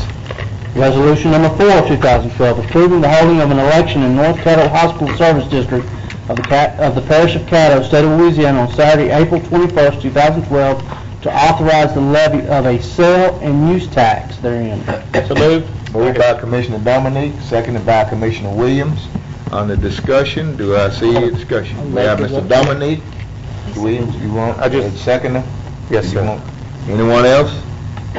Okay, Mr. Dominique. Bring up Mr. Jones and Mr. Guth again. Mr. Jones spoke briefly a while ago. He's the administrator with the hospital. Mr. Bob Guth is actually the chairman of the Board of Trustees. Just had one or a couple quick questions from you guys. I guess I'll just ask David to try to answer it myself. I want to clarify this. The hospital district comprises areas of North Caddo Parish. It's my understanding it includes Morrisport, Oil City, Vivian, Rodessa, Ida, Myra, Halston, Gillum, Belcher, and the areas in between, the rural areas. Yes. It does not come into the city of Shreveport. It doesn't get to South Caddo Parish. No, it's North Caddo Parish Service District. Yes. And basically what you were telling us, y'all been working on this for quite some time to get a new hospital. I know y'all have done a good job as far as attracting new doctors and been working very hard and diligently to serve the area of our community. And if this is what y'all are designed, then I am making the motion. I've made the motion. I've seconded, and would ask for you guys to support me in moving this on the ballot to let the individuals and citizens in North Caddo Parish decide whether they actually wanted to put a sales and use tax on the area in North Caddo Parish for a hospital. Okay? At this time, that's all the questions I have. Turn it over to Mr. Williams or any other commissioners who have any questions from these two gentlemen. I just want to know, if I don't live there, can I still get some service? If you have a rec up there. Can't talk the corner. No, I don't have I don't roll in there one day and say, ooh. Let me ask, can you give me a little description of what the expansion will include? Are you going from how many beds to how many beds? What is it going to? It's not an expansion, it's a total replacement of the existing hospital. Okay. Yes, ma'am. It was built in 1965, and it was built to hold volumes of, at the time, in 1965. We have semi-private rooms and private rooms. All the new rooms will be private. The emergency room handles over 7,000 visits a year now, and we just have basically one room with a curtain in between the 2 beds there. So you're going to demolish the existing facility? Yes, ma'am. How many beds is it now? 25. And how many are you going to? 25. Oh, but they'll be just private as opposed to? Yes, ma'am. And a larger emergency room? Yes, ma'am. Any other services, anything else about it? The only thing we'll probably add is mammography. We have a full laboratory now, full radiology. We have an MRI unit there on site. We will involve the clinic inside the hospital. It's across the street now from the hospital. Efficiencies, those kind of things will increase dramatically. So when you say you've been working on it a long time, what's a long time? Well, the direct plan for more than 5 years, but we've engaged several people in the last 12 months to go forward with this April 21st date, and I guess just a side note, we're just scared and bothered with the school board thing coming on the 21st as the commission is, but Put some pressure on Steve Wild, tell him to vote for me. Anyway, we try. and so, have you all had any community meetings up there? Absolutely. We had our first one in April of 2011 to officially go forward with that. What was the feedback? from the Feedback community? is pretty strong for a sales tax. It was very negative for a property tax. And it was very strong that we stay on our current campus versus moving it anywhere else in the hospital service district. Okay. Well, I mean, I know rural health is really, really important because a lot of the services, you know, that you see in the city don't happen in the rural communities, and so I guess this is an effort to try to address some of those disparities. Yes, yes, ma'am. Okay, thank you. Okay, Mr. Escudé? I see that this is the resolution we're passing. It's not the same as what your proposal is going to be on the ballot. I'm sure the language is not the same. Is it, Mr. Grubb, or is it not? Just a second. It does give them a little bit more leeway in the proposition. Well, the point I'm making is you previously stated that the 1 cent sales tax increase is going to generate, it says here, approximately $1 million a year, but it's going to only cover half of the hospital, and you're pursuing grants for the other half. Well, what if you don't get those grants? We don't get the loan, we can't build the hospital. Pardon me? If we don't get the loan, we can't build the hospital. What happens with the tax money? Well, then the tax would be repealed until, the odds of us not getting the loan if we get the tax passed are very small. Okay, but in that event, what happens? You know, you've got a tax passed, so you could send up similar to the Monroe area with the vehicle plant, you know, and I'm going to support you putting on the ballot because I think the people up there are smart enough to realize what they want to pay for and what they don't. But I also want to make sure that they're protected in the event that you can't keep up on the other end, that you just can't generate $25 million over the next somewhat years, not for its intended purpose. Mr. Grubb, do you have any comments on that? My only comment, Commissioner, is that this proposition that's set forth in the resolution is the proposition that will go to the bond commission and go to the people for approval. I guess the hospital service district has to levy their sales tax the same way y'all levy your taxes, and in the event that they couldn't get their financing together to be able to afford to build a hospital,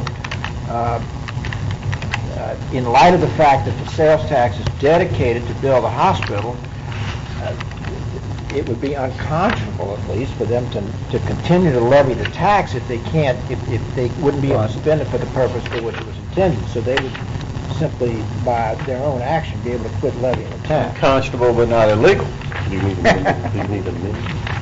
That's right. I mean, it would only be illegal if they took the money and spent it for something other than what's called for in the proposition. But they could collect that tax for 15 years and just and set it in a fund.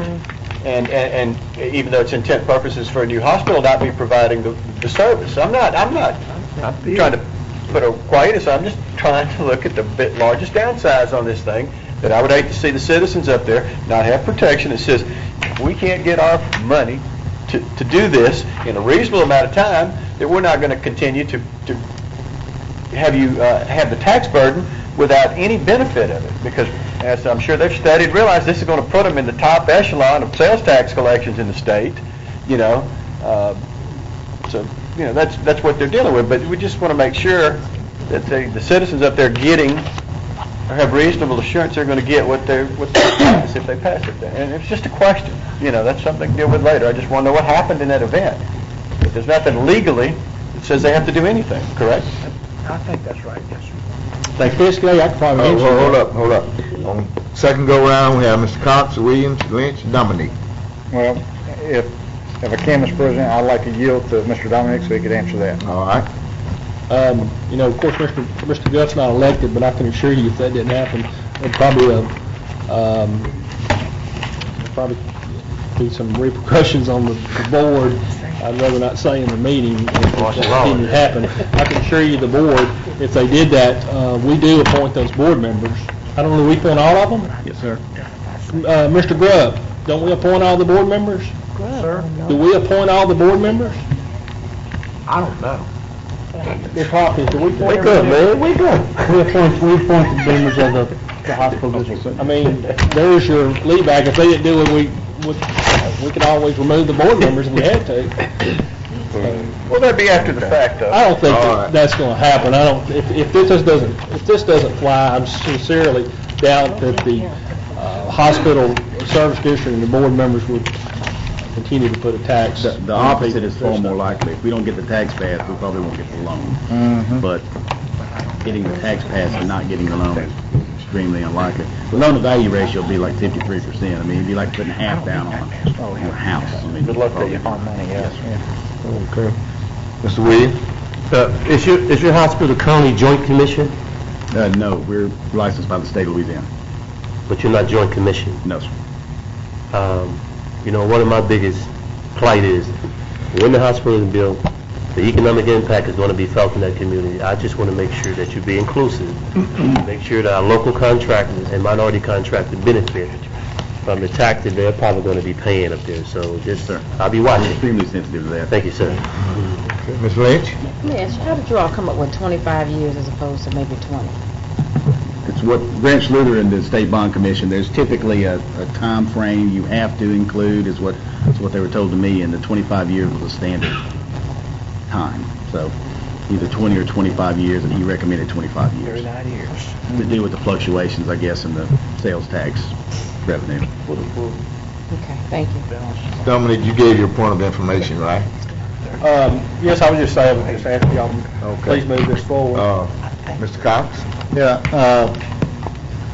when you're talking about a new hospital, I look at it two different ways. One, it benefits not only North Louisiana, it benefits our master plan. As I-49 comes into fruition and it's coming online, and we're looking at upgrading the I-49 corridor, to me, that's a selling point, that y'all have the capabilities of upgrading services for that area. Okay, and if you're hitting it like that, I think you'll do fine. Yes. Like Mr. Escadade said, you are biting off a lot at that interest. A lot of exposure. So, I'll support you. I believe that the people up there deserve the chance to have their voice heard, so I'm going to support Mr. Dominic and you as far as letting the people decide on their own. If they don't, go back to the drawing board. Yes, sir. Thank you, Mr. President. Okay. All righty. Seeing no further request for debate, You allow discussion? me to speak very briefly on this matter, please. Yes, sir. Go ahead. I appreciate the opportunity we have of coming and talking to you about this matter.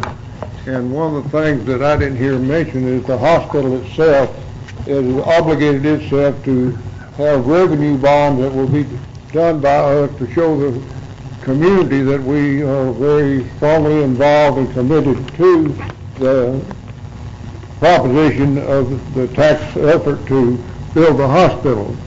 This body here, or your predecessors, showed confidence in us back in the early 60s by giving us a hospital district, and we, as was mentioned earlier, have supervision from you in regards to matters concerning the hospital. The relationship has been good. I've worked on the hospital board now for 16 years, and I don't know if during that time we've ever had any real disagreement with each other. And what we do up there now is going to be very important, as we mentioned earlier. I won't repeat that, but in the accomplishments that we've had in the last 5 years only, is now then we're not have to pay sign-on bonus for doctors who want to come to us because the nature of our hospital, we're critical access hospital. The other thing is we have bought the clinic that was owned by doctors, and later by Willis Knighton. We have a strong working relationship with Willis Knighton. They don't have any authority over us as you do, but we have a good working affiliation with them. We have since put a clinic in Plain Dealing. So we're growing, and we have customers out of state from Texas and Arkansas, and I feel like, as you said, that once we get I-49 in, we'll see additional growth and we need to go ahead and replace our existing facility to take care of everyday needs for today and also for the future. Thank you. All right. Okay, I've been familiar with your efforts since the 90s, and I realize where you all come from and where you are today, and I certainly will support this measure, and I think it's a wise decision that you're making. At this time, we'll vote on the resolution. All right, that resolution passes. Next, Mr. Clerk, please. Resolution number 5, 2012, supporting the efforts of Mr. Robert Superman Blunt and Mr. Prince Harrison to host the Northwest Louisiana Optimum Classic Competition. So moved. Moved by Commissioner Baker, seconded by Commissioner Bowman. Judge, you go. Seeing no request for discussion, we'll vote on the resolution, please. That resolution passes. Mr. Clerk. Resolution number 6 of 2012, urging the Sabine River Authority to delay any commitment Go ahead. to sell water until completion of Regional Utility District Master Plan. Moved by Commissioner Williams. Second. Seconded by Commissioner Cox. No request for this debate. We'll vote on the resolution. Okay, that resolution passes. Next, please, Mr. Clerk. Move to new business. We have confirmation for approval for renaming the Greenbrook Park the Rubenstein T. Carson Community Park. Moved by Commissioner Baker, seconded by the chair. On the discussion, I'd like to state that we will be bringing Ms. Carson before you, a very personable citizen in the community for a number of years, and we're trying to make this issue a surprise to her, and so we'll be bringing more information in the near future. We have Mr. Cox, Mr. Escudé. I'm sure, and thank you, Mr. President, I'm sure that this is y'all wouldn't rename the park unless it was well warranted. My question is, and I guess I have to go to the attorney on this, one, she's still alive.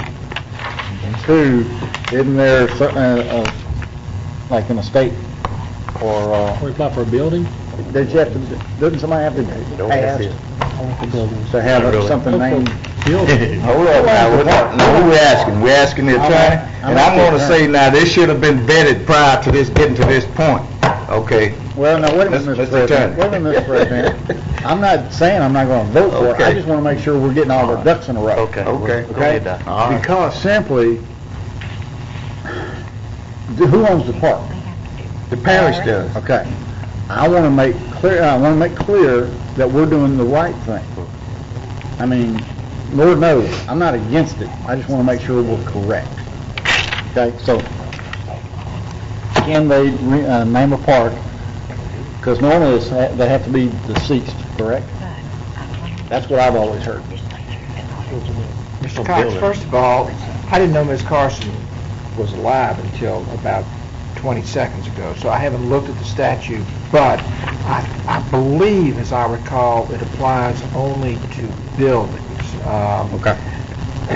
I'm going to, before I leave the building tonight, I'm going to double check and make sure that's the case, and if it's something to the contrary, I'll send y'all an email letting you know, but I'm reasonably sure that it applies only to buildings. In that case, I would say that let's vote on it and pass it. Okay, we have Mr. Escudé. Okay, I just have one quick question, and I didn't address it Monday because that meeting went so long, so I thought I'd just cover it. The park currently, Greenbrook Park, who's that named after? The community of Greenbrook. It's not a person? Okay, I was just wondering how that person felt about it. Okay.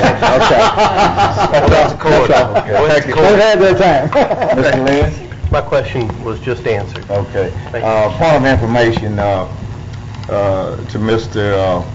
Raymond. Mr. Raymond. Mr. Raymond, who owns the Bessie Smith Park over off of Erie? Good question.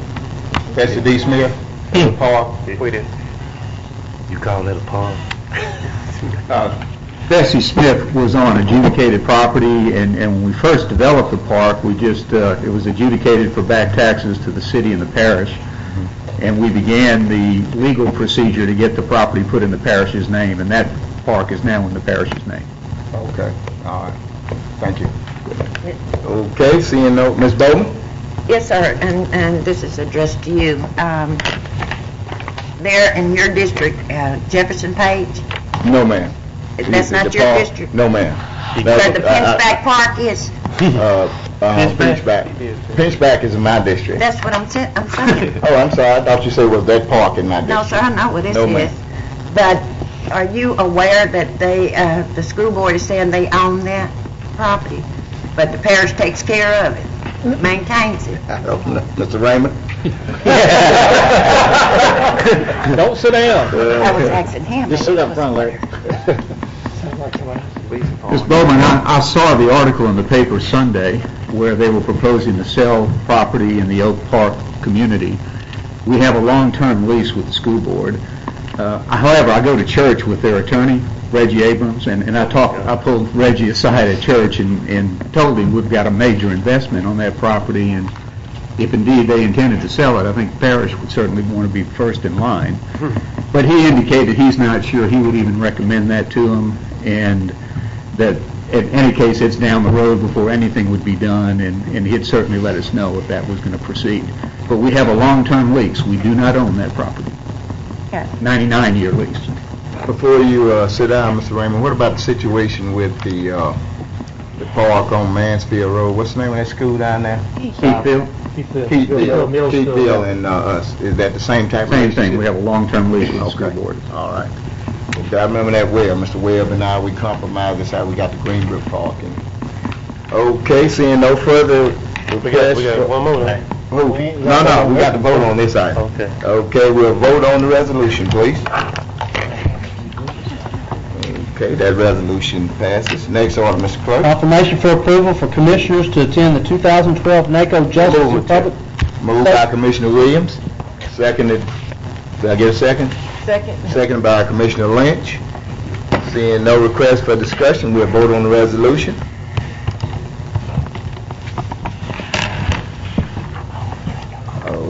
Okay, that resolution passes. Are there any other business to be brought before? New business Oh, order. Didn't we have a new business item we had added that we actually have to vote on at this point? No, it went in the introduction by title, is what it was at. Yeah, that's 5170. It is. Okay. Okay. I just have One moment. We have Mr. Williams. Anyone else? I just like to make an announcement that two of our very own has been selected to win the Difference Makers Award. It's an event put on every year for individuals in the community that made a difference in the lives of everyday citizens. First of all, one of our commissioners, Commissioner Bowman, has been selected as a difference maker in our community, and also our administrator also selected as a difference maker in our community. And that event kicks off to the Black History Month. January 29th will be in your district, Mr. Lynn, at the Highland Center. And one of the recording artists was trying to get here, Dorothy Norwood, and she's a gospel artist. What they're going to do is have an event for them, and there's going to be family members, and also the other individual has won as well. Commissioner Epperson is a past recipient of the Difference Makers Award in 2011.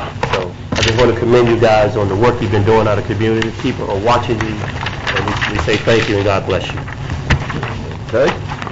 And up to the Just one thing, when y'all come here on Monday for your swearing in, you should have received in the mail your commissions and your oaths of office. If you would remember to bring the oaths of office with you, that would be helpful. I brought mine, but I was told that you had something already prepared. I brought mine. You got it? I gave it to Jennifer. All righty. Entertain a motion to adjourn. All right. Larry.